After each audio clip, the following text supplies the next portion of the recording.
గురువుగారు, మనం ఇప్పుడు పూర్వజన్మ పాపాలు అంటే మనకొస్తూ ఉంటాయి అని వింటూ ఉంటాం కదా! అయితే ఈ పూర్వజన్మ పాపాలు మనం ఇప్పుడు అనుభవిస్తున్నామని మనకెలా తెలుస్తుంది? ఖచ్చితంగా అమ్మ. రుణానుబంధ రూపేణ పశుపత్ని సుతాలయాః అని మనకు శాస్త్రం చెప్తుంది. హ్మ్. ఈ జన్మలోనే ఫలానా వాళ్ళు మనకెందుకు తల్లిదండ్రులవ్వాలి? హ్మ్. ఈ జన్మలోనే ఫలానా వాళ్ళు మనకెందుకు పిల్లలవ్వాలి? మనము హ్మ్. ఒకరికి తల్లిదండ్రులం. అలానే మనం ఒకరికి పిల్లలం. హ్మ్. భార్య, బిడ్డ, మనవడు. మనం ఒకరికి మనవళ్ళైతాం. మనం ఒకరికి తాతలైతాం. అవునా? అవును.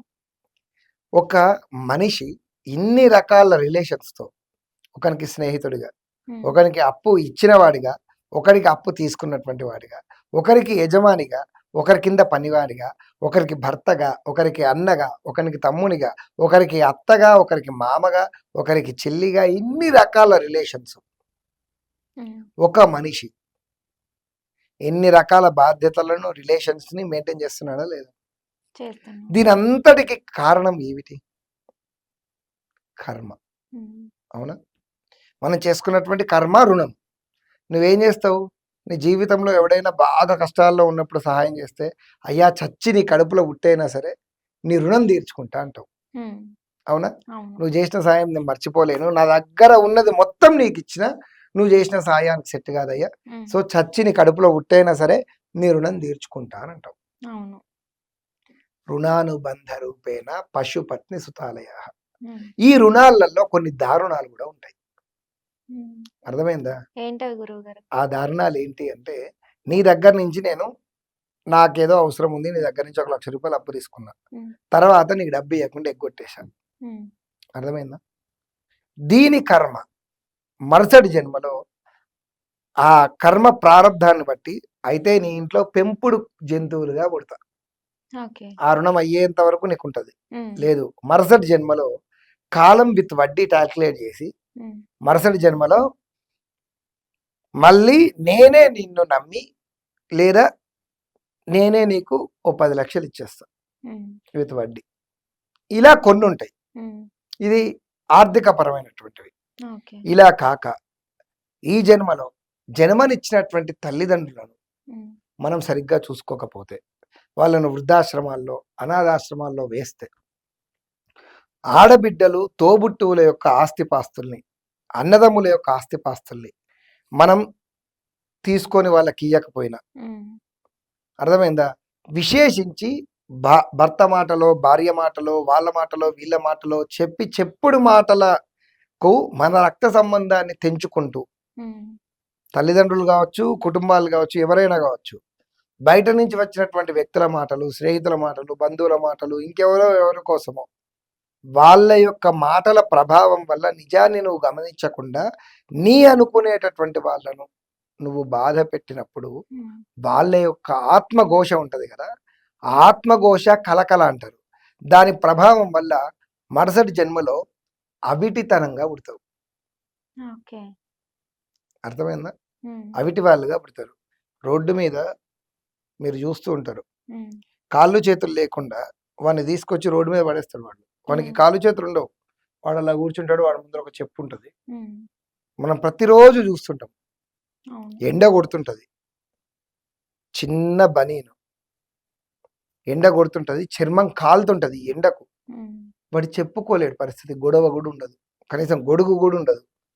అందులో ట్రాఫిక్ పొల్యూషను, ఆ వేడి, చిన్న ఒక చిప్పు ఉంటదక్కడ. హ్మ్. ఎవడో బుద్ధున్నోడు, అయ్యో అని అనిపించినోడు ఓ రూపాయి పడేస్తాడు. వాడికి నీళ్లు తాగిద్దాము అనే ఆలోచన కూడా మనుషులకు లేదు ఇవాళ రేపట్లో. అలాంటి పరిస్థితి వాడికి ఎందుకు వచ్చింది? హ్మ్. ఇంతమంది కాళ్ళు చేతులు, ఇంతమంది బుద్ధి, జ్ఞానము ఉండి, ఇంతమంది ఉరుకుల పరుగుల జీవితాల్లో రోబోట్ల లెక్క పనిచేస్తున్నారు మనుషులు. ఇలాంటి జన్మ వీడికి ఎందుకు వచ్చింది? హ్మ్. వాడికి నాకు తేడా ఏంటి?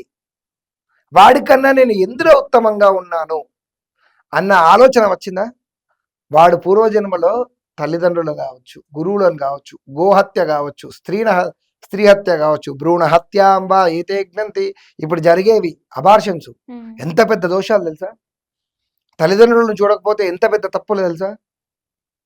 ఇవన్నీ అత్తమామలను చూడకపోయినా, తల్లిదండ్రులు చూడకపోయినా, గోవులను గోహత్య మ- చేసే వాళ్ళను ఎంత పాపమో, ఆ చెయ్యకుండా ఆపడం కూడా, ఆపకపోవడం కూడా అంతే తప్పు. ఓకే. వాడు చంపాడు కదండి నాకు సంబంధం లేదు హ్మ్. అనడం కాదు. దాన్ని నీవు ప్రతిఘటించాలి, ఆపాలి. అలా జరగకూడదు. హ్మ్. గోహత్య దేశంలో జరగకూడదు.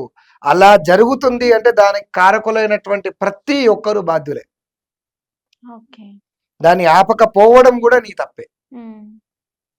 ఖచ్చితంగా నీవు దాన్ని ఆపాలి. ఒకవేళ నువ్వు ఆపలేదు, ఆ హత్య దోషము దేశంలో ప్రతి ఒక్కడు, హిందూ అన్న ప్రతి ఒక్కడు ఆ దానికి సమాధానం చెప్పుకోవాల్సిందే, ఆ పాపానికి పాలు పంచుకోవాల్సిందే. నువ్వు హిందువై ఉండి నీ ధర్మాన్ని, నీ దేశాన్ని, నీ గోవుని, నీ యొక్క దాన్ని కాపాడుకునే ప్రయత్నం నువ్వు చేయకపోతే హ్మ్. దాని ఫలితం నీవు అనుభవించాల్సిందే. కాలము, కర్మము, ధర్మము, దైవము ప్రతిదీ అకౌంట్లో వేసేస్తుంది. హ్మ్. కనుక భ్రూణ హత్యలు, గోహత్యలు, శిశు హత్యలు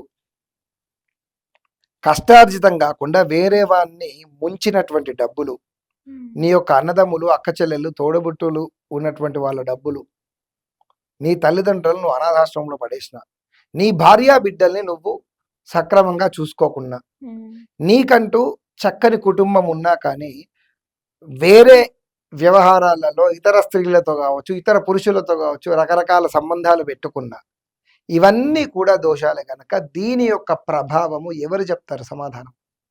హ్మ్. మీరున్నారు, నన్ను ఈ జీవితంలో ఇబ్బంది పెట్టారు, నేను అంగబలంగా అర్ధబలంగా ఏ విధంగా నేను నిన్ను